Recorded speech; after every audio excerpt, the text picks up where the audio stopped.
Welcome to a Farming Simulator 19 test video with me, MrSealyp. It's been a while since I've done a test. However, this is kind of for my own benefit, and I thought, well, if it might help me, it might help someone else. I am currently doing a Let's Play on Washoe, and obviously this is now my test map as well. And I'm about to do silage because I want to make total mixed ration for my cows. And with the new-ish header, the multi-harvest header from Holger Sengstock that goes onto the forage harvesters, I wondered which crop would yield the best for doing silage. Now, there are some factors to take into account here. One, there's the yield. So we're going to be looking at each crop and what yield we get. I'll explain a bit more on that in a minute. Then we've got the litres of seed it takes to plant each crop, because obviously if it's a high amount of seed needed, there's a cost implication there, so we're going to look at that as well. Then there's the price for the crop, and this is where a lot of people will shy away from using crops for silage because they're often worth more as a crop. So selling the crop will make you more money than it will do for the silage. Now it depends if you're selling the silage or you want to use the silage. That's the big difference. I mean, that still said, if you can make a lot of money on the crop, why would you use it for a silage crop? So that's another factor to take into account. Then there's the price for the silage itself, which obviously links into the price for the crop too. So what I've done is I've put 9-metre strips using the Pronto and the Maestro seeders of each of the crops. I've done them kind of in order as they appear in, let's go to here, as they appear in the prices menu. So I've got one strip of wheat, one strip of wheat, one strip of barley, one strip of oat. I've got one strip of canola, one strip of sunflower, which is the new one you can do. I've got one strip of soybean, one strip of corn, but what I've also done, I've put a strip of grass in, a 9-metre strip of grass. Now, I'm going to have to mow this first and get a windrow, and I'm going to use this header to collect it. Just as a kind of, I'm just going to see realistically, because grass pays out the worst if you're going to sell grass. But the bonus with grass is it regrows and regrows and regrows and regrows, so you don't need to keep replanting that crop. So I've put that one in as a kind of test. Now, I'm also aware that under headers, for forage harvester headers, there is one that cuts grass. These ones here. But they only go up to a 6-metre, and I've done 9-metre strips. So I thought it's going to be easier to mow it, leave a swath, and then I'll just collect the swath with that pickup, and we'll see what yield we get off that. So that's the theory. Now, we'll go back to our map, and here's our field. Everything is identical.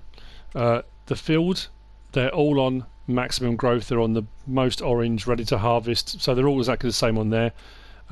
Soil composition, the field has been ploughed, it has been limed, it has been fertilised twice, so it's on maximum.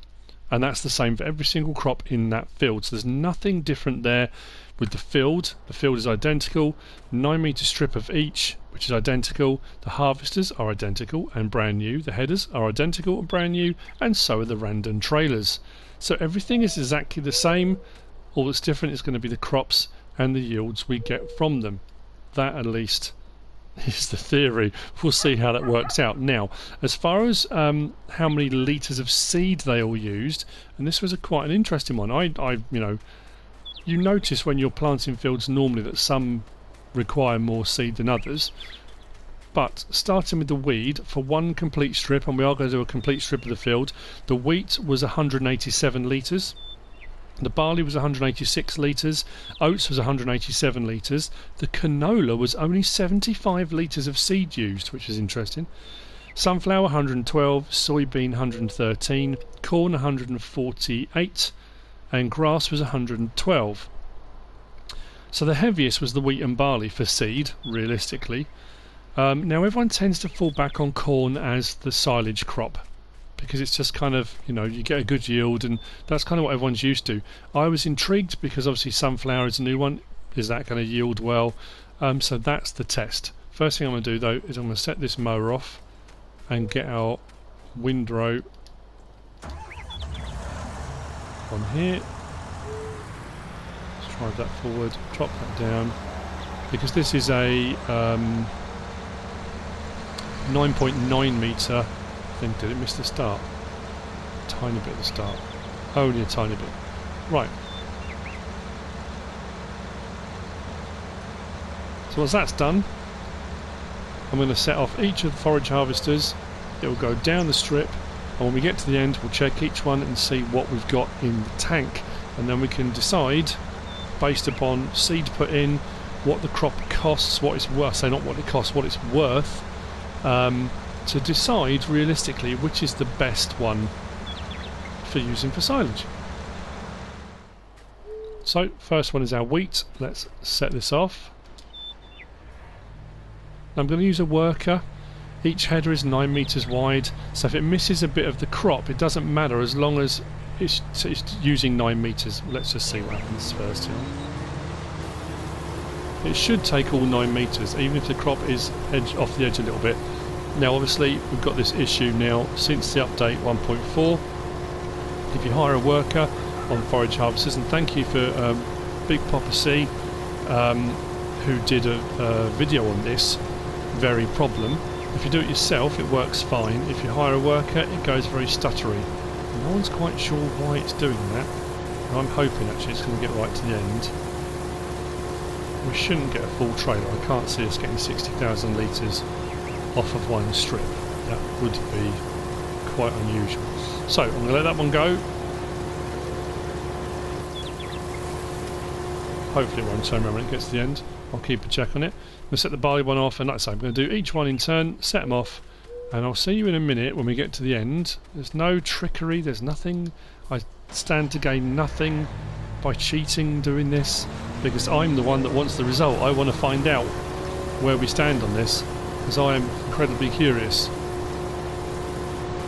Are they going to be very similar? Is one going to stand out head and shoulders above the rest? I really don't know.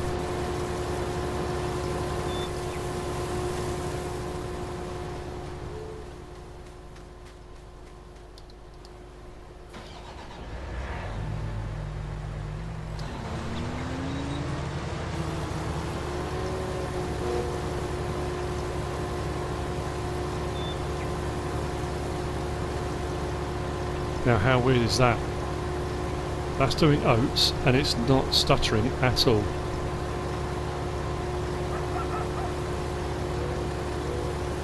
Look how quickly it's catching up with the barley one. How weird.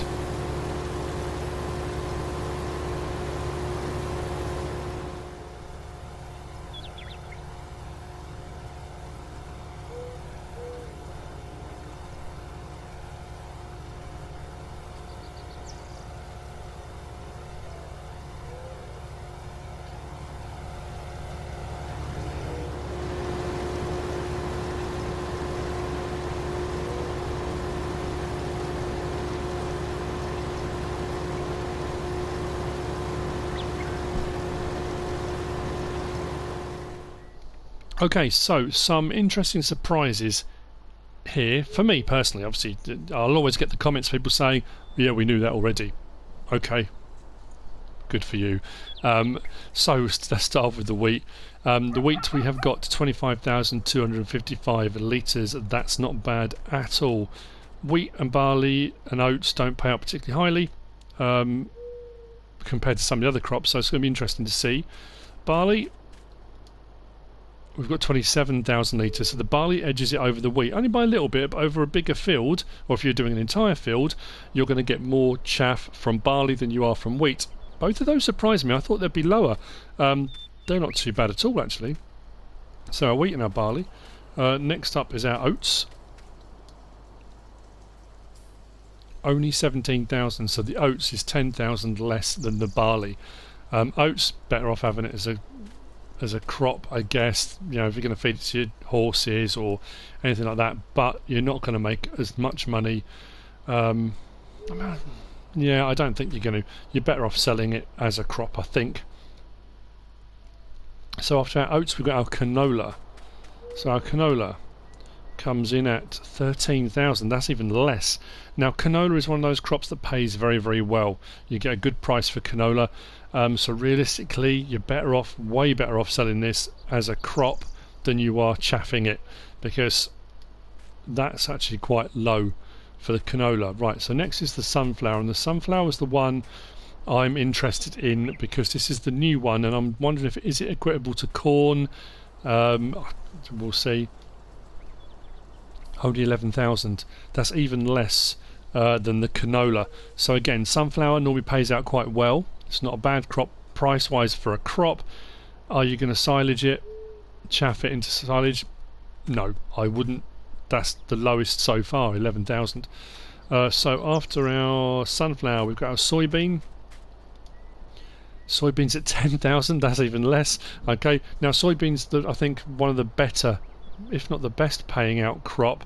I know people have argued that things like sugar beet and potato, you can get per field more money because the yield's much higher from potatoes and sugar beet, although the price is very low. But if you just want to do a quick, easy, they're easier to harvest than potatoes and sugar beet. That's kind of why people go from soybean. Pays out quite well. That's the lowest so far. Wouldn't bother. Do not bother. Now, you can probably tell, looking at the corn. Yeah. I said we wouldn't fill one of these trailers. Well, corn is king. 53,694 litres from corn. So from the equivalent strips, that is head and shoulders above all the others. If you're going to chaff something, chaff corn. Now, again, that was one of those things we kind of thought already, because people generally speaking will chaff corn. They'll go and chaff, all day long, because you get a lot. The yield's very, very good and it's perfect for chaffing. And actually the corn wasn't too bad on seeding, and corn price is quite low. Corn price is equitable with wheat and barley, so it actually works out better as a silage crop than it does as a normal crop. So corn, absolutely. Now grass is the one I was kind of intrigued about. So the grass comes in at 30,167. So that's our number 2 place out of all of those other crops. For a 9-metre width, the highest was the corn. Second place comes in with the grass. Now, I would argue between the corn and the grass, the beauty with the grass is this is a one-shot deal. You put it down and that's it. You don't have to reseed it. Fertilising, yeah, obviously, go over it, fertilise it. But the great thing with this is it goes back to one fertilising state, so this will only require one more little fertiliser and then you're good. That will regrow, and you're going to be able to chaff that to your heart's content. Yes, the yield is much higher on corn, but with the cornfield you've now got to then either direct drill or... Actually, do you have to replough with corn? Let's double check that. Yeah. Now with the corn, when you put the corn in the ground, after you've harvested corn, it does need to be reploughed, or you're going to take a bit of a deficit. So, realistically, I mean, corn is still head and shoulders above the others, and if you don't mind replanting, ploughing, all those kind of things, or cultivating, corn is king. But grass, I have to say, I'm impressed. I'm very impressed. Well, there you go. A few surprises. Your high-paying crops, don't even bother touching them for chaff and silage. There's just no point. They're worth way, way more to you as a crop. The wheat and barley surprised me. They were both quite high. Barley better than wheat. That just edged it. That wasn't far off the grass. Grass was 30. That came in at 27. So, yeah, not bad. Not bad at all. That's an interesting... an exciting lineup of vehicles, isn't it? How cool is that? Anyway, there will be questions, there will be arguments. People will say I've done something wrong. That inevitably happens. This was kind of a try and cover it all. I may have missed something, but that's normal. Everybody does. I tried to keep it as fair as possible. I hope you found this useful and informative in some way, shape or form. If you have, give us a like. If you don't subscribe yet, please do. If you want to leave a comment, feel free. And if you want to share this video, then please be my guest. Whatever you should choose to do. Thanks for watching.